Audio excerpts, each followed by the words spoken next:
നമസ്കാരം. മലയാളത്തിൽ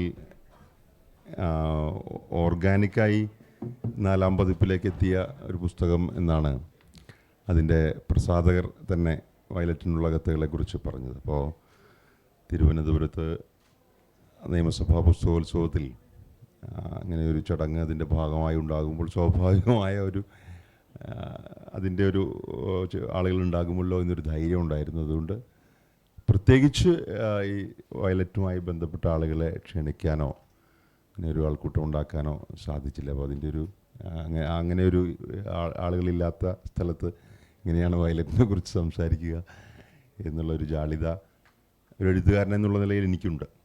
പക്ഷേ ഇല്ലാത്ത കാണികളാണെങ്കിലും ഒരു പുസ്തകം ഓർഗാനിക്കായി 4 പതിപ്പിലേക്ക് എത്തണമെങ്കിൽ അതിൻ്റെ ഒരു 10 വർഷം കൊണ്ടാണ് 4 പതിപ്പുകൾ ഉണ്ടായത്. അത് മാത്രവുമല്ല, എൻ്റെ എഴുത്ത് ജീവിതത്തിൽ ആദ്യമായി നിയമസഭയുമായി ബന്ധപ്പെട്ട് ഗവൺമെൻറ്റുമായി ബന്ധപ്പെട്ട് എനിക്കൊരു സർക്കാർ അവാർഡ് മാത്രമേ ലഭിച്ചിട്ടുള്ളൂ. ഞാനതിൽ അഭിമാനിക്കുന്നു. അത് ഒരെണ്ണം മാത്രമേ ലഭിച്ചിട്ടുള്ളൂ എന്നുള്ളതിൽ.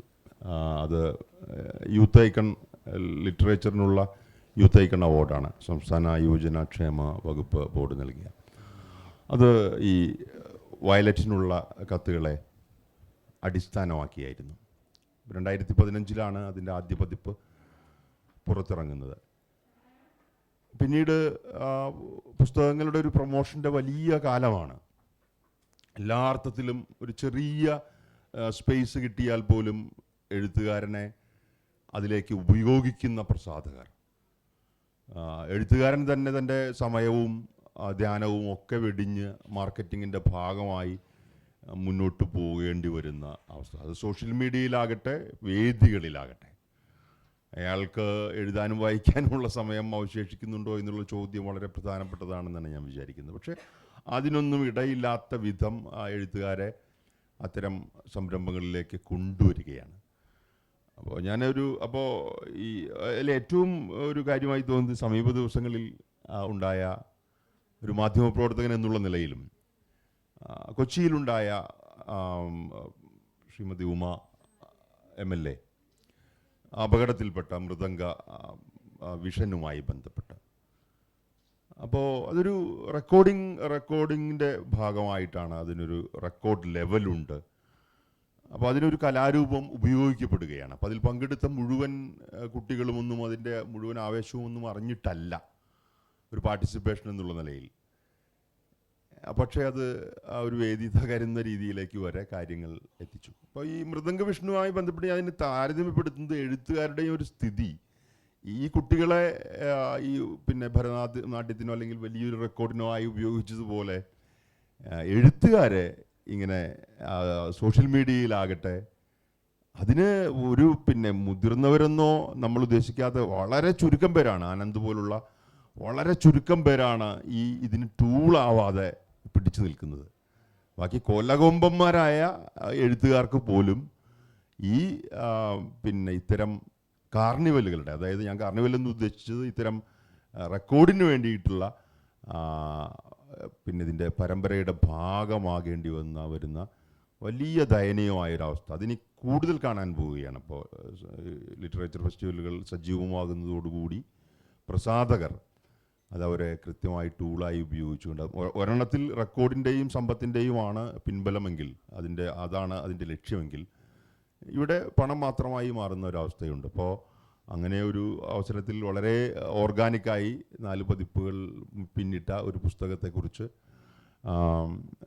ഉള്ളിൽ എഴുത്തുകാരൻ എന്നുള്ള നിലയിൽ അഭിമാനത്തോടു കൂടി ആണെങ്കിലും ഈ ഒരു കെട്ടുകാഴ്ചയ്ക്ക് ഉള്ളിൽ ഇത് ഗിമ്മിക്കുകൾ കാണിക്കാതെ അതല്ലെങ്കിൽ ഇതിൻ്റെ വർണ്ണപ്പൊലിമയോടെ അവതരിപ്പിക്കപ്പെട്ടില്ലെങ്കിൽ തള്ളിപ്പോകും എന്നുള്ള ഒരു തരം ഒരു യഥാർത്ഥ എഴുത്തുകാരനെ സംബന്ധിച്ച് ആ ഭയം ഇല്ല എന്ന് തന്നെയാണ് ഞാൻ വിചാരിക്കുന്നത്. ഈ പുസ്തകം ഇറങ്ങുമ്പോൾ ഞാൻ ഒരിക്കൽ പോലും പ്രതീക്ഷിച്ചില്ല ഒരു പതിപ്പ് 2-ാം പതിപ്പിലേക്ക് കടക്കുമെന്നോ അതിന് അവാർഡുകൾ കിട്ടുമെന്നോ ലോകത്തിൻ്റെ വിവിധ ഭാഗങ്ങളിൽ നിന്ന് ചില മനുഷ്യരെങ്കിലും അതിനെ തേടി വരുമെന്നോ ഒന്നും ഞാൻ വിചാരിച്ചിട്ടില്ല. പക്ഷേ ഈ 10 വർഷം കഴിഞ്ഞ് 2015 പുസ്തകം ഇറങ്ങിയത്. 2025 അതുമായി ബന്ധപ്പെട്ടൊരു ചെറിയ ചടങ്ങിൽ നിൽക്കുമ്പോൾ അഭിമാനിക്കാവുന്ന നിരവധി നേട്ടങ്ങൾ, പ്രത്യേകിച്ച് ഒരു എഴുത്തുകാരൻ എന്നുള്ള നിലയിൽ വ്യക്തിപരമായി ഒട്ടേറെ സന്തോഷാനുഭവങ്ങൾ തന്ന പുസ്തകമാണ്. അതിലൊന്ന്, രണ്ടുപേർ തമ്മിൽ സ്നേഹിക്കാൻ ഈ പുസ്തകം തിരഞ്ഞെടുത്തു പല കാലഘട്ടങ്ങളിൽ. അവർ വിവാഹിതരായി എന്നുള്ളത് എന്നെ സംബന്ധിച്ച് സങ്കടമുള്ള മറ്റൊരു കാര്യമാണ്. അതൊരു യാഥാർത്ഥ്യബോധത്തിൻ്റെ വലിയൊരു പ്രശ്നമാണ്. അപ്പോൾ അങ്ങനെയുമുണ്ട് ഈ കവിത. പിന്നെ കൗമാരകാലത്ത് അവരുടെ വിവാഹപൂർവ്വ നാളുകളിൽ ഈ പുസ്തകം ഫോണിലൂടെ അങ്ങോട്ടും ഇങ്ങോട്ടും സംസാരിച്ച് കവിത പറഞ്ഞ് വിവാഹിതരായ 1-2 ദമ്പതികളെ എനിക്കറിയാം. അപ്പോൾ സ്നേഹിക്കാൻ വേണ്ടി അവർ ഈ പുസ്തകം ഉപയോഗിച്ചു എന്നുള്ളത് എന്നെ സംബന്ധിച്ച് വലിയ സന്തോഷമുള്ള കാര്യമാണ്. ആ സ്നേഹമായി തന്നെ നിലനിൽക്കണം എന്നുള്ളതാണ് മറ്റൊരു ചിന്ത. അതവിടെ നിൽക്കട്ടെ. എന്തായാലും വയലറ്റിനുള്ള കത്തുകളുടെ സന്തോഷം, അതിൻ്റെ 4ാം പതിപ്പ്, പ്രത്യേകിച്ച് പ്രകാശന ചടങ്ങൊന്നും ഉണ്ടായില്ല. ഷാർജ പുസ്തകോത്സവത്തിൽ വെച്ച് അത് ചെറിയൊരു സന്തോഷം പങ്കുവയ്ക്കപ്പെട്ടു. അപ്പോൾ എന്തായാലും എന്നോടൊപ്പം, എൻ്റെ കവിതയ്ക്കൊപ്പം പല കാലങ്ങളിൽ, പ്രത്യേകിച്ച് ആദ്യകാലം മുതൽ സഞ്ചരിച്ച ഒരാളാണ് മധുവും. ഇപ്പോൾ പ്രത്യേകിച്ച് വർത്തമാന സാഹിത്യവുമായി ബന്ധപ്പെട്ടുള്ള വളരെ ക്രിയാത്മകമായ ഇടപെടലുകളിലും സാഹിത്യ ശ്രേണിയുടെ വലിയൊരു ഭാഗമായ ഡോക്ടർ കെ ബീനയും എന്നോടൊപ്പം ഉണ്ട്. ഞാനിതിലെ 1-2 ചെറിയ കവിതകൾ വായിക്കുകയും മധുവും ബീനയും വയലറ്റിനെക്കുറിച്ചും പൊതുവായി എൻ്റെ ചെറിയ കവിതാ ജീവിതത്തെക്കുറിച്ചും 1-2 വാക്കുകൾ സംസാരിക്കുമെന്നാണ് ഞാൻ വിചാരിക്കുന്നത്. വയലറ്റിലെ ഒരു ചെറിയ കവിത വായിക്കാം.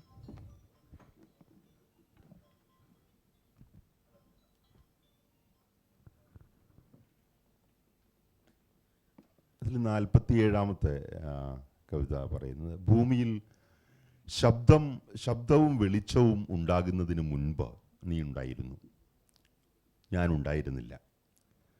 എന്തിനാണ് 2 നീയെന്ന് ദൈവം വിചാരിച്ചു കാണും എന്നാണ് ഒരു ചിന്ത. സ്നേഹിക്കുന്നവർക്കിടയിലുണ്ടാകുന്ന എല്ലാ ചെറിയ വാക്യങ്ങൾ പോലും, വാചകങ്ങൾ ഉപയോഗിച്ചിട്ടാണ് ഞാൻ ഇത് പൂർത്തി. ഇപ്പോൾ എവിടെയോ നീ പെയ്യുന്നു, അല്ലെങ്കിൽ എന്തിനാണ് ഞാനിങ്ങനെ തണുത്തു വിറയ്ക്കുന്നത് എന്നുള്ളൊരു വാചകം വയലറ്റിൻ്റേതാണ്.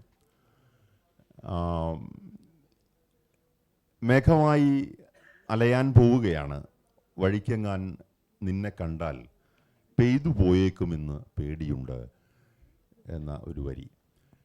നിന്റെ വിയർപ്പ് തുള്ളികളിലും എൻ്റെ പേരെഴുതിയിട്ടുണ്ടോ, എന്താണ് ഇത്ര കഴുകിക്കളയാൻ എന്നാണ് വയലറ്റിൻ്റെ ഒരു ടാഗ് ലൈൻ. പക്ഷേ മൊത്തത്തിൽ ഞാൻ വയലറ്റിനെ കുറിച്ച് പറയുമ്പോൾ അതിൽ ഏതെങ്കിലും ഒരു വാചകം കൊണ്ട് അതിനെ അടയാളപ്പെടുത്താമോ എന്ന് ചോദിച്ചാൽ, അതിലെ ഏതോ ഒരു കവിതയ്ക്കുള്ളിലെ ഒരു ചെറിയ വരി, സ്നേഹിക്കുന്നതിനേക്കാൾ സങ്കടകരമായി എന്തുണ്ട് ഈ ഭൂമിയിൽ എന്നുള്ള വരിയാണ്. അത് ഒന്നുകൂടി ആവർത്തിക്കാൻ ഞാൻ ആഗ്രഹിക്കുന്നു. വയലറ്റിൻ്റെ ചെറിയ വർത്തമാനത്തിൽ മധുവിനെയും ബീനയെയും ക്ഷണിക്കുന്നു.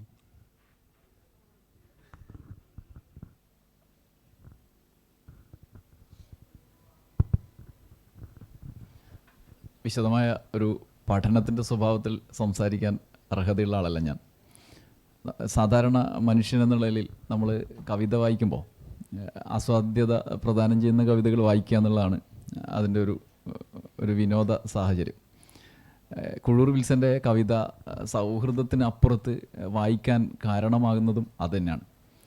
വിൽസൻ്റെ കവിത, ഇപ്പോൾ വയലറ്റിനെ കുറിച്ചാണ് നമ്മൾ സംസാരിക്കുന്നത്, അതിന് മുമ്പും അതിന് ശേഷവും അദ്ദേഹം എഴുതിക്കൊണ്ടിരിക്കുന്ന കവിതകളിൽ പൊതുവായി കാണുന്ന 2-3 പോയിന്റുകൾ പറയാമെന്നാണ് ഞാൻ വിചാരിക്കുന്നത്. ഒന്നാമത്തെ, വിൽസൻ്റെ കവി എന്നുള്ള നിലയിൽ സംസാരിച്ച് തുടങ്ങുമ്പോൾ തന്നെ എനിക്ക് സുഗതകുമാരിയുടെ ഒരു പ്രയോഗമാണ് ഓർമ്മ വരുന്നത്.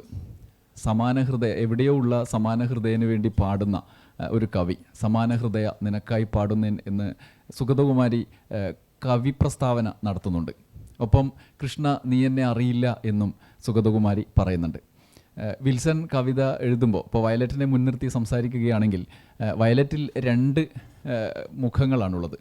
കവിയും കവിയെ കേൾക്കുന്ന ആളുമാണുള്ളത്. അത് പ്രണയിനി ആവാം, അല്ലെങ്കിൽ കേൾക്കുന്ന സൗഹൃദത്തിലുള്ള ആളാവാം. ഏത് മട്ടിലും അപ്പുറത്തൊരാളുണ്ട്.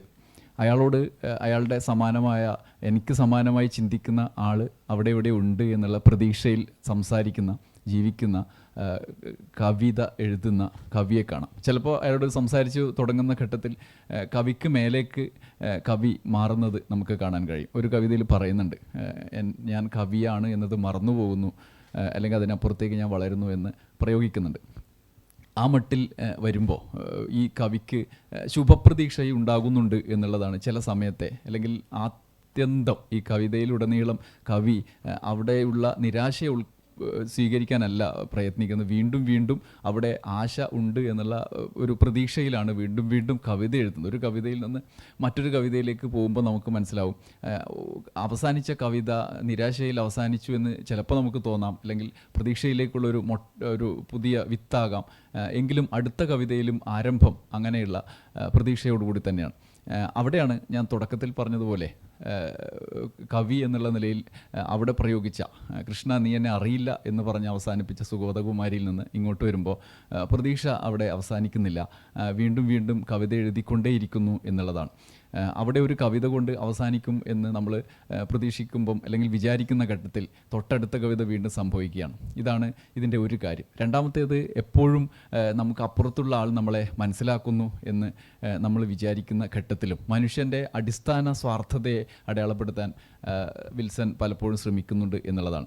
അത് ഞാനായിക്കോട്ടെ നീ ആയിക്കോട്ടെ, അടിസ്ഥാനപരമായി മനുഷ്യൻ ഒരു വ്യക്തിയാണ് എന്നുള്ള അടയാളപ്പെടുത്തലാണ്. അത് കവിതയിലുടനീളം ആത്മനിഷ്ഠമായി വിൽസൻ്റെ കവിതകൾ, ഇപ്പോൾ വിൽസൺ ആമുഖപ്രസംഗത്തിൽ സംസാരിക്കുമ്പോൾ പോലും അതിൽ ഒരു പൊതുവിഷയം അവതരിപ്പിച്ച് വരുമ്പോഴും കവി എന്ന വ്യക്തിയിലേക്ക് അത് എത്തുന്നുണ്ട്. അത് കവിതയിൽ വിൽസൻ്റെ മറ്റ് പൊതു കാഴ്ചപ്പാടുകളെ അല്ലെങ്കിൽ സാമൂഹ്യ വ്യക്തിത്വത്തിനപ്പുറത്തേക്ക് ആത്മനിഷ്ഠമായ ആവിഷ്കാരമായിട്ടാണ് കവിതകൾ പലപ്പോഴും നമ്മുടെ മുമ്പിൽ അവതരിക്കുന്നത്.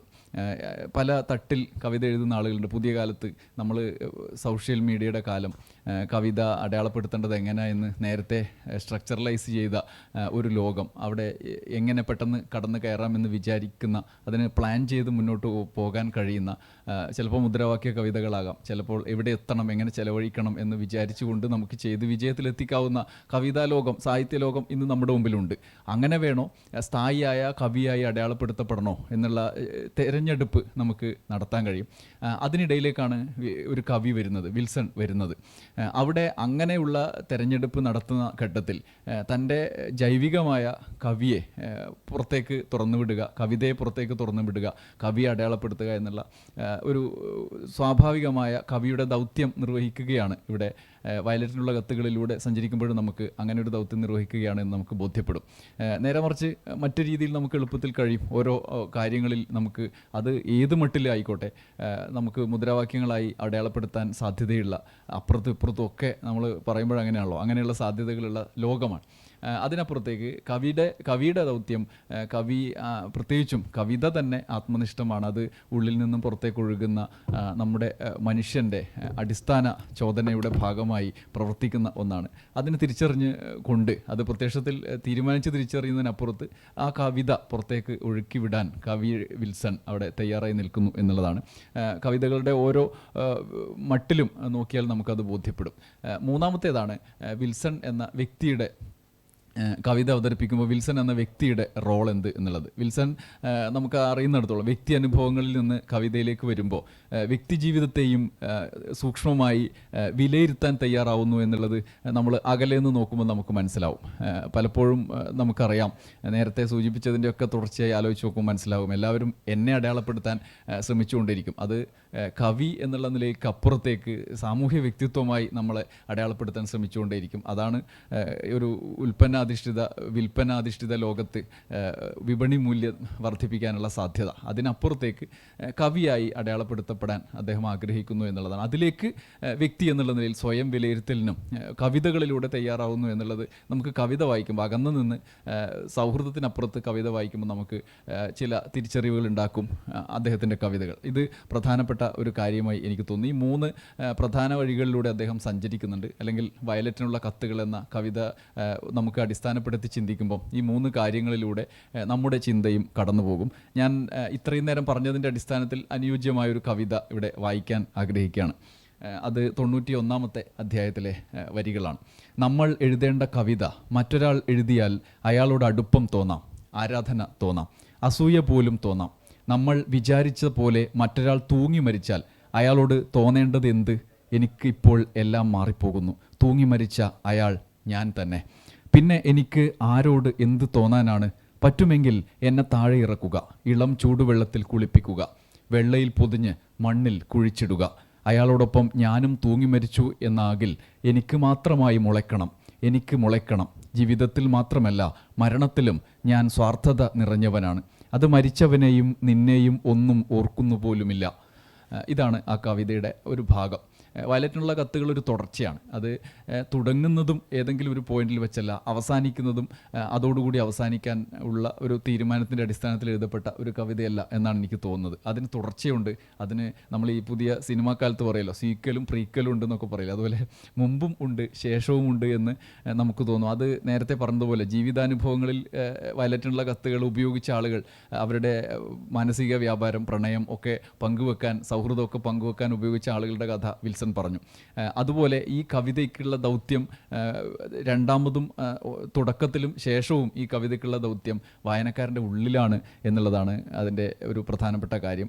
ഇത്രയാണ് പ്രധാനമായിട്ട് പറയാനുള്ളത്. ബാക്കി പിന്നീട് സംസാരിച്ച് തുടർച്ചയിൽ എവിടെയെങ്കിലും വെച്ച് പങ്കെടുക്കാം. ഇതിൽ വയലറ്റുമായിട്ട് ബന്ധപ്പെട്ട് ചില 2015 ഞാനത് എഴുതി പൂർത്തിയാക്കിയത്. അപ്പോൾ ആ സമയം മാധ്യമപ്രവർത്തനത്തിൽ നിന്ന് ഒരു വർഷം അവധി എടുത്തിട്ട് അമ്മയുടെ കൂടെ നിൽക്കുന്ന സമയമാണ്. അപ്പോൾ ഞാനും മധുവും ഒരുമിച്ച് റിപ്പോർട്ടറിൽ ജോലി ചെയ്യുന്ന സമയമാണ്. അപ്പോൾ ഗൾഫിൽ നിന്നൊക്കെ തിരിച്ചു വന്ന് നാട്ടിലെ മാധ്യമങ്ങളൊക്കെ ആയിട്ട് സഹകരിച്ച് അങ്ങനെ ഒരു ജോലിക്ക് കയറും. ഈ ക്രൈം വാർത്താവാഹിനിയാണ്. അപ്പോൾ ആ സമയത്ത് ഒരു കവിത എഴുതുന്ന ഒരാൾ ക്രൈം വാർത്ത വായിക്കുന്ന ഒരവസ്ഥ. അപ്പോൾ അത് എന്നിലുണ്ടാക്കിയ ഒരു പുസ്തകം മറ്റൊന്നാണ് ഇന്ന് ഞാൻ നാളെ നീ എൻ്റെ അപ്പൻ എന്ന് പറയുന്ന മറ്റൊരു സമാഹാരമാണ്. അത് വളരെ വൈചിത്രം നിറഞ്ഞ ചിന്തകളൊക്കെയാണ് ആ സമയം. അപ്പോൾ ഈ രാത്രി 12 മണിയൊക്കെ കഴിഞ്ഞിട്ട് കളമശ്ശേരിയിൽ നിന്ന് വണ്ടി ഓടിച്ച് തിരിച്ച് ആലുവ വഴി കുളൂർക്ക് പോകുമ്പോൾ ഒക്കെ ഉണ്ടാവണ കുറേ കാഴ്ചകൾ ആ പുസ്തകത്തിലുണ്ട്. അതുപോലെ ഈ വയലറ്റ് അപ്പോൾ ഞാൻ നികേഷിനോട് സംസാരിക്കുന്ന സമയത്ത് അമ്മേനെ നോക്കാനായിട്ട് വീട്ടിൽ പ്രത്യേകിച്ച് ഒരാളെ ജോലിക്ക് വെക്കണമെങ്കിൽ 10-15,000 രൂപ കൊടുക്കാൻ ആ കത്ത് എഴുതി കൊടുക്കുകയും ചെയ്തു. അപ്പം ഈ കത്ത് എഴുതി കൊടുക്കാൻ വേണ്ടി എഴുതുന്ന സമയത്ത് ഞാൻ ഈ ഇത്രയും വലിയ ആഗ്രഹത്തോടു കൂടിയിട്ടാണ് ഒരാൾ കത്ത് ആവശ്യപ്പെടുന്നത്. ഞാൻ വയലറ്റാണെന്ന് വിചാരിക്കും, മാഷ് എനിക്കൊരു കത്ത് എഴുതുകയാണെങ്കിൽ അത് എന്തായിരിക്കും എന്ന് വിചാരിച്ചിട്ടാണ്. അപ്പോൾ ഞാൻ അതിന് വേണ്ടിയിട്ട് കുറച്ച് 2-3 ദിവസമൊക്കെ ഒരുങ്ങി അയച്ചു കൊടുത്തപ്പോൾ അത് പിന്നെ എൻ്റെ ഉള്ളിൽ നിന്ന് അങ്ങനെ മാറുകയും ചെയ്തു. പക്ഷേ ഇത് എഴുതാൻ ഉപയോഗിച്ച അപ്പം ഞാൻ ഈ കുട്ടീനെ അഡ്രസ്സ് ചെയ്യണത് എങ്ങനെയാണ്, എന്തായാലും എനിക്ക് പ്രേമമൊന്നും തോന്നിയിട്ടില്ല. പിന്നെ അങ്ങനെ നമുക്ക് സ്വാഭാവികമായിട്ട് തോന്നുന്ന അങ്ങനെ വളരെ ആകർഷണമായിട്ടുള്ളൊന്നുമല്ല എനിക്ക്. അപ്പം ഞാനിവരെ ഏത് കള്ളിയിലാണ് വെക്കുക എന്ന് തോന്നിയിട്ടാണ് ഞാനിങ്ങനെ ഒരാൾക്ക് കത്തെഴുതണമെങ്കിൽ ഏതെങ്കിലും തരത്തിലുള്ള ബന്ധമൊക്കെ കാണുമല്ലോ. അപ്പോൾ അങ്ങനെയാണ് ഞാനിപ്പോൾ പിന്നെ പിറ്റേ ദിവസം മുതൽ 2 ദിവസം കഴിഞ്ഞപ്പോൾ ഒരു ഡയറി എഴുത്ത് പോലെ തന്നെ വയലറ്റാണെന്ന് വിചാരിച്ചിട്ട് എഴുതാൻ തുടങ്ങി. ഇപ്പോൾ ഞാൻ വിചാരിച്ചു വന്ന ഞാൻ പലപ്പോഴായിട്ട് പറയാൻ വിട്ടുപോയ പ്രേമങ്ങളുണ്ട്, സ്ത്രീകളായിട്ടുള്ള ആളുകളോട് ഞാൻ പെരുമാറിയിട്ടുള്ള കാര്യങ്ങളുടെ കുറ്റബോധമുണ്ട്, നല്ലതും ചീത്തയുമായ കാര്യങ്ങളുണ്ട്. അങ്ങനെ എഴുതാമെന്ന് കരുതി. അങ്ങനെ എഴുതിയപ്പോൾ അതിനൊരു തുടർച്ച കിട്ടി. അപ്പോൾ അതിൽ ഞാൻ പിന്നീട് വന്നപ്പോൾ ഞാനൊക്കെ അതിൽ എഴുതിയിട്ടുണ്ട്. അമ്മയ്ക്കും എൻ്റെ മകൾക്കൊക്കെ എഴുതിയ വരികൾ പോലും അതിലുണ്ട്. അപ്പോൾ അങ്ങനെ ഒരു പ്രണയപുസ്തകമായിട്ട് അതിനെ മാറ്റാൻ പറ്റാത്തത് അതുകൊണ്ടായിരുന്നു. അപ്പോൾ ടി.പി. രാജീവൻ്റെ മുമ്പിൽ ഞാനിത് അവതരിപ്പിക്കുമ്പോൾ രാജീവേട്ടൻ എന്നോട് പറഞ്ഞൊരു വളരെ പ്രധാനപ്പെട്ട ഒരു കാര്യം, പ്രണയശതകം ഞാൻ എഴുതുമ്പോൾ അത് മാത്രമായിരുന്നു, പക്ഷെ നീ അതിൽ നിന്ന് മാറിപ്പോണ്ട്, അതിലെനിക്ക് വലിയ സന്തോഷമുണ്ട് എന്ന് പറഞ്ഞിരുന്നു. അപ്പോൾ ഞാനിത് എഴുതാനുണ്ടായ ഒരു സാഹചര്യം പറയായിരുന്നു. അങ്ങനെ ഇത് എല്ലാ ദിവസവും 2-3 ഒക്കെ എഴുതി കുറേ ദിവസങ്ങളൊക്കെ കഴിഞ്ഞപ്പോഴേക്കും 10-200 താഴെയായി ചെറിയ. അപ്പോൾ പലതും നമുക്ക് തന്നെ പലപ്പോഴും ഒരു എക്സസൈസ് എന്നുള്ള നിലയിൽ എഴുതുന്ന സമയത്ത് പിന്നീട് അത് നമ്മൾ രണ്ടാമതെടുത്ത് വായിക്കുമ്പോൾ നമ്മളത് എടുക്കില്ല. പക്ഷെ വേറൊരാളിത് കണ്ടാൽ കുഴപ്പമാകും, അവർക്ക് ചിലപ്പോൾ എല്ലാത്തിലും ആകർഷണം തോന്നാനുള്ള സാധ്യത കൂടുതലാണ്. അതങ്ങനെ സംഭവിച്ചു. അങ്ങനെ ഇതിൽ 108 എന്നുള്ള നിലയിലേക്ക് ഇതിനെ ചുരുക്കുകയും ഒക്കെ ചെയ്യാം. 1-2 പേരൊക്കെ വായിച്ചപ്പോൾ ഇപ്പോൾ ലൂസ് റൈറ്റിംഗ് ആണെങ്കിലും ഇത് പബ്ലിഷിങ് പിന്നെ പ്രസാധക യോഗ്യമാണെന്നും നിലവിലുള്ളതിനേക്കാളൊക്കെ രസമുണ്ടെന്നും പറഞ്ഞിട്ടാണ് ഞാനത് പുസ്തകരൂപത്തിലാക്കിയത്. പക്ഷെ എന്നെ അത്ഭുതപ്പെടുത്തിക്കൊണ്ട് ഇപ്പോൾ ഇന്ന് ഞാൻ നാളെ നീ എൻ്റെ അപ്പൻ എന്ന് പറയുന്ന ഈ വർഷത്തെ OV വിജയൻ അവാർഡ് കിട്ടിയ പുതിയ പുസ്തകമൊക്കെ ഞാൻ വളരെ കഷ്ടപ്പെട്ടാണ് അതിലെ കവിതകളൊക്കെ വലിയ വിഷമിച്ചാണ്, ശരീരം കൊണ്ടും മനസ്സുകൊണ്ടൊക്കെ ആത്മാവ് കൊണ്ടൊക്കെ വളരെയധികം നമ്മൾ ഇൻവോൾവ് ചെയ്ത് തകർന്ന് തരിപ്പണമായിട്ടാണ് പല കവിതകൾ എഴുതിയത്. പക്ഷെ ഇതല്ല. എന്നിട്ട് കയറി. പക്ഷേ ഇന്നിപ്പോൾ ആൾ കുറവാണെങ്കിലും പുസ്തക വിപണിയിൽ പിന്നെ അവാർഡിൻ്റെ കാര്യത്തിലൊക്കെ ആയാലും എന്നെ അംഗീകരിക്കപ്പെട്ടു. ചിലപ്പോൾ ഇനി ബാക്കി എല്ലാ പുസ്തകം തള്ളപ്പെട്ടു പോയാലും വയലറ്റിൻ്റെ ഉള്ള പേരിൽ ഞാൻ അറിയപ്പെടും. അങ്ങനെ ഒരു പ്രശ്നമുണ്ട്. പക്ഷേ എനിക്ക് അതേ അർത്ഥത്തിൽ ഒരു വർക്ക് ഓഫ് ആർട്ട് എന്നുള്ള നിലയിൽ എന്നൊട്ടും സംതൃപ്തിപ്പെടുത്തിയ വർക്കേ അല്ല.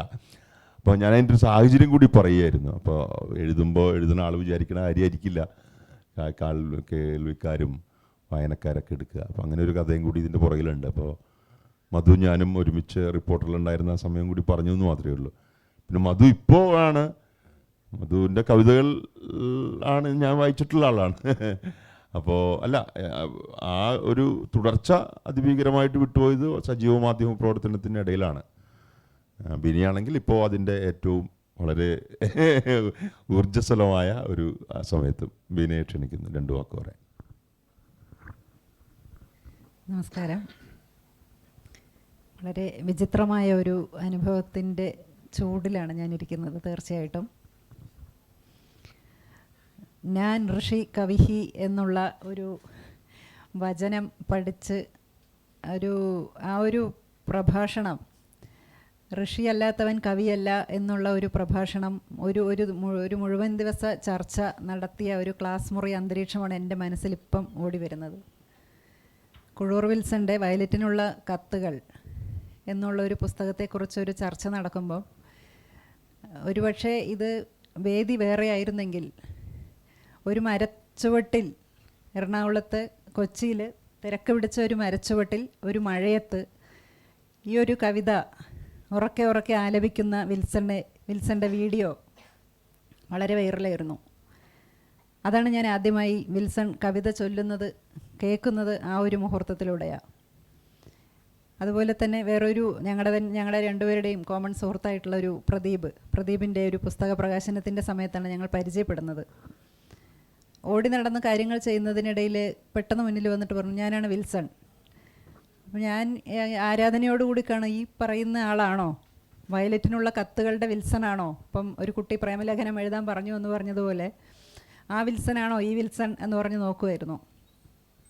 ഋഷി അല്ലാത്തവൻ കവിയല്ല എന്ന് പറഞ്ഞ് തുടങ്ങിയതുകൊണ്ട് തന്നെ ഞാൻ പറയാം, ഇതൊരു ഋഷിയായി തുടങ്ങി കവിത എഴുതിക്കൊണ്ടിരിക്കുന്ന വിൽസൻ്റെ കവിത ഇവിടെ വായിക്കപ്പെടേണ്ടത് തന്നെയാണ്. നിയമസഭാ പുസ്തകോത്സവത്തിൽ എന്തുകൊണ്ടും ചർച്ച ചെയ്യപ്പെടേണ്ട, ഒരുപാട് ഉറക്കെ വർത്തമാനം പറയേണ്ട വിഷയങ്ങൾ വിൽസൻ്റെ ഓരോ വരികളിലും കവിതകളിലും കാണാൻ കഴിയും. ജീവിതം തന്നെ കവിതയാക്കി മാറ്റിയ ഒരു വ്യക്തി എന്ന് ഒറ്റ വരിയിൽ പറയാൻ പറ്റുന്ന ഒരാൾ കൂടിയാണ്. അമ്മയുടെ കാര്യം ഇപ്പോൾ പറഞ്ഞു. അന്നയ്ക്കുള്ള കത്തുകൾ, അന്നയ്ക്കുള്ള ഭക്ഷണം, അന്നയോടൊപ്പമുള്ള ജീവിതം, അതല്ലാതെ കുഴൂർ വിൽസനെ നമുക്ക് സങ്കല്പിക്കാൻ പോലും പറ്റില്ല. അമ്മയുടെ ചിത്രം ഒരു ചുവര് മുഴുവൻ പതിച്ചു വെച്ചിട്ടുള്ള മകൻ, അന്നാലയം എന്ന പേരെന്ന് പറയാൻ പറ്റില്ല, എന്ന ഒരു അഡ്രസ്സാണ് കുഴൂർ വിൽസൺ. അന്നാലയം എന്ന് പറഞ്ഞാൽ ഒരുവിധപ്പെട്ട കേരളത്തിലെ എന്നല്ല, ഇപ്പം കുറച്ച് മാസങ്ങളായിട്ട് ഗൾഫ് രാജ്യങ്ങളിലായിരുന്നു. അന്നാലയം കുഴൂർ വിൽസൺ എല്ലായിടത്തും കവികൾക്കിടയിൽ ചർച്ച ചെയ്യപ്പെടുന്ന പേരും വാക്കുകളുമാണ്. ആ അമ്മയുടെ ഓർമ്മകൾക്ക് മുന്നിൽ തന്നെയാണ് എല്ലാ കവിതകളും ഉണ്ടായിട്ടുള്ളത്. അമ്മയെ ഓർക്കാത്ത നിമിഷം, നമ്മളൊക്കെ സാധാരണ വർത്തമാനത്തിൽ പറയുന്നത് അമ്മയെ ഓർക്കാറുണ്ട് എന്നൊക്കെ പറയും. പക്ഷേ ഇത് ഓർമ്മയല്ല, അമ്മയിൽ ജീവിക്കുന്ന ഒരു വ്യക്തിയാണ്. വളരെ വൈകാരികമായിട്ടുള്ളൊരു ബന്ധമാണ് എനിക്ക് കുഴൂർ വിൽസനുമായിട്ട് പറയാൻ പറ്റും. അതുകൊണ്ട് ബന്ധത്തിലേക്ക് പോയാൽ ഞാൻ എൻ്റെ എന്താ പറയുക, മാനസികമായിട്ട് ഞാൻ വല്ലാതെ അങ്ങ് ഇതായിപ്പോവും. അതുകൊണ്ട് ഞാൻ അത്തരം ഒരു സംഭാഷണത്തിലേക്ക് പോകുന്നില്ല. വിൽസൻ്റെ കവിതകൾ ഇന്ന് യൂണിവേഴ്സിറ്റികളിൽ പഠിക്കുന്നുണ്ട്, കുട്ടികൾ ചർച്ച ചെയ്യുന്നുണ്ട്. സമകാലിക കവിതകൾ എന്നൊരു വിഷയമെടുത്താൽ കുഴൂർ വിൽസനെ മാറ്റി നിർത്തിക്കൊണ്ട് ഒരു കവിതാ പഠനം സാധ്യമല്ലാത്ത ഒരു കേരള സാഹചര്യത്തിലാണ് നമ്മളിപ്പോൾ നിൽക്കുന്നത്. വൃത്തവും അലങ്കാരവും എല്ലാം ഒപ്പിച്ച് എഴുതിയിരുന്ന ഒരു കവിതാ ലോകത്തിൽ നിന്ന് മാറി ഇപ്പം കവിത പോകുന്നത് മധുവേട്ടൻ പറഞ്ഞതുപോലെ തന്നെ നമ്മൾ കേൾക്കുന്നത് കവിതയുടെ വിവിധ ഘട്ടങ്ങൾ, കവിതയുടെ ലക്ഷണങ്ങളൊക്കെ പറഞ്ഞ് പഠിച്ചിരുന്ന ഒരു മലയാള സാഹിത്യ വിദ്യാർത്ഥിയായിരുന്നു ഞാൻ. അതുകൊണ്ടാണ് അതിലേക്ക് പോകുന്നത്. അതിൽ നിന്നും ആ ഒരു ചട്ടക്കൂടിൽ നിന്നും മാറി, ഗദ്യകവിതകളിൽ നിന്നും മാറി, പദ്യം ആയിരുന്നു കവിത, അതിൽ നിന്ന് മാറി ഗദ്യത്തിൽ വന്നു. അതിൽ നിന്ന് മാറി ഇപ്പം വേറൊരു ലോകത്തിലാണ് നിൽക്കുന്നത്, വേറൊരു വൈബിലാണ് കവിതകൾ മുന്നോട്ട് പോയിക്കൊണ്ടിരിക്കുന്നത്. ഈ ഒരു സാഹചര്യത്തിൽ ഹൃദയത്തിലെ വികാരങ്ങൾ, അടുത്തിരിക്കുന്നവൻ്റെ മാനസിക സങ്കടങ്ങൾ, സംഘർഷങ്ങൾ സ്വന്തം വരികളിൽ പകർത്തിവെക്കാൻ കഴിയുന്ന കുഴൂർ വിൽസൻ്റെ പുസ്തകത്തിൻ്റെ 4-ാം പതിപ്പാണ്. അതിനോടനുബന്ധിച്ചുള്ള ഈ ചർച്ചയിൽ 2 വാക്ക് പറയാനൊരു അവസരം കിട്ടിയെന്നുള്ളത് തന്നെ എന്നെ സംബന്ധിച്ച് വളരെ വലിയൊരു അനുഗ്രഹമായിട്ടാണ് ഞാൻ കാണുന്നത്. വിൽസനോടുള്ള സ്നേഹത്തിന് എനിക്ക് പകരം വയ്ക്കാൻ പറ്റുന്ന ഒരു കുറച്ച് നിമിഷങ്ങളാണ് ഞാനിവിടെ ചെലവഴിക്കുന്നത് എന്നുള്ളൊരു പൂർണ്ണ ബോധ്യം എനിക്കുണ്ട്. വിൽസൺ ഈ നാട്ടുകാരനല്ലാത്തതുകൊണ്ട് ഇവിടെ ആരെയും അറിയിച്ചിരുന്നില്ല. നേരെ അവിടെ നിന്ന് വണ്ടി ഇറങ്ങി വരികയായിരുന്നു. ഞങ്ങൾക്ക് 2 പേർക്കും നാട്ടിലുള്ള സുഹൃത്തുക്കളോട് പറയാനൊരു അവസരം കിട്ടിയിരുന്നില്ല. കുറ്റബോധത്തോടു കൂടി തന്നെ ഞങ്ങളുടെ സുഹൃത്തുക്കളെ ക്ഷണിച്ചില്ല എന്നുള്ളൊരു കുറ്റബോധം വിൽസനോട് ഇവിടെ ഈ ഒരു സന്ദർഭത്തിൽ കൂടെ പറയുകയാണ്. എന്തായാലും വിൽസൻ്റെ വയലറ്റിനുള്ള കത്തുകളിലെ കുറച്ച് വരികളിനേക്കാൾ അവർ 2 പേരും അത് വായിച്ചതുകൊണ്ട് ഞാനതെടുക്കുന്നില്ല. വിൽസൻ്റെ കവിതാ ശൈലി, വൃത്തം, അലങ്കാരം, ഉപമ, ഉൽപ്രേക്ഷ ഇതൊക്കെ നമ്മൾക്ക് ഏറെ പരിചിതമാണ്. കവിത എന്ന് കേൾക്കുന്ന സമയത്ത് ശബ്ദധാരാവലി വെച്ച് മാത്രമേ കവിത മനസ്സിലാവൂ എന്ന് പറഞ്ഞിരുന്ന ഒരു കാലഘട്ടവും ഉണ്ടായിരുന്നു. പക്ഷെ അതിൽ നിന്നൊക്കെ മാറി ഇപ്പോൾ കവിത എവിടെ പോയി നിൽക്കുന്നു എന്ന് മനസ്സിലാക്കാൻ, എന്ന് തിരിച്ചറിയാൻ പറ്റുന്ന ഒരു കുറച്ച് വരികൾ ഞാൻ വായിക്കാം. സൗഗന്ധികം.com. സൗഗന്ധികം സെർച്ച് ചെയ്യുന്നതിനിടയിൽ 4 വൈറസുകൾ ഭീമൻ്റെ വഴിമുടക്കി. സൗഗന്ധികം സെർച്ച് ചെയ്യുന്നതിനിടയിൽ 4 വൈറസുകൾ ഭീമൻ്റെ വഴിമുടക്കി. ഗത കൊണ്ടും കരുത്തുറ്റ മാംസപേശികൾ കൊണ്ടും അവറ്റകളെ തുരത്താനാകാതെ കുഴഞ്ഞു. പല തവണയും സൗഗന്ധികത്തിൻ്റെ സ്പെല്ലിംഗ് തെറ്റി. പൂക്കളായ പൂക്കളെക്കുറിച്ചുള്ള മുഴുവൻ സൈറ്റുകളിലും ചുറ്റി നടന്നു. കണ്ണുകൾ കഴച്ചു. മുക്കുറ്റി.com, ബോഗൺവില്ല.com, ഓർക്കിഡ്, തുമ്പ, മൗസിൽ തൊട്ടപ്പോൾ ചുരുങ്ങിപ്പോയ തൊട്ടാവാടി.com. മുള്ളുകൊള്ളാത്ത യാത്ര, കരിങ്കൽ ശരീരത്തിനുള്ളിലെ നീരുറവയിൽ ചില പൂക്കൾ വിരിഞ്ഞു. പൂ എന്ന് ഇടയ്ക്കിടെ പിറുപിറുത്തു. മാംസപുഷ്പങ്ങൾ പൂത്തുലയുന്ന വളക്കൂറുള്ള .കോമുകൾ. മാംസപുഷ്പങ്ങൾ പൂത്തുലയുന്ന വളക്കൂറുള്ള .കോമുകൾ. വിവസ്ത്രയാക്കപ്പെട്ട ഭാര്യയെ ഇടയ്ക്കെല്ലാം മറന്നു. മല്ലന്മാരെക്കുറിച്ചുള്ള വെബ് പേജുകൾക്ക് മുൻപിൽ അത്ഭുതപ്പെട്ടിരിക്കുമ്പോൾ ഒരു മെസ്സേജ്, വിഷയം സൗഗന്ധികത്തെക്കുറിച്ചു സൂചന. ഇൻബോക്സിൽ സൗഗന്ധികത്തിൻ്റെ ലക്ഷണങ്ങളുമായി ബ്ലാക്ക് മൂൺ. ലാറ്റിൻ അമേരിക്കയിൽ നിന്നുള്ള സുഗന്ധമില്ലാത്ത പുഷ്പത്തെ അയാൾ ഇഷ്ടപ്പെട്ടു. ഈ വനത്തിലൂടെ ഇനി ഒരു അടി പോലും വയ്യെന്ന് ഉള്ളിലുറച്ച ബ്ലാക്ക് മൂൺ ഡൗൺലോഡ് ചെയ്തു. ഈ വനത്തിലൂടെ ഇനി ഒരു അടി പോലും വയ്യെന്ന് ഉള്ളിലുറച്ച ബ്ലാക്ക് മൂൺ ഡൗൺലോഡ് ചെയ്തു. മോർഫ് ചെയ്ത ചില്ലറ മാറ്റങ്ങൾ, പിന്നെ ഒരു കളർ പ്രിൻ്റ്. 5 എണ്ണത്തിൻ്റെ ഭാര്യാപദം അലങ്കരിച്ചിട്ടും ബോറടിച്ചിരുന്ന പാഞ്ചാലി തുള്ളിച്ചാടി.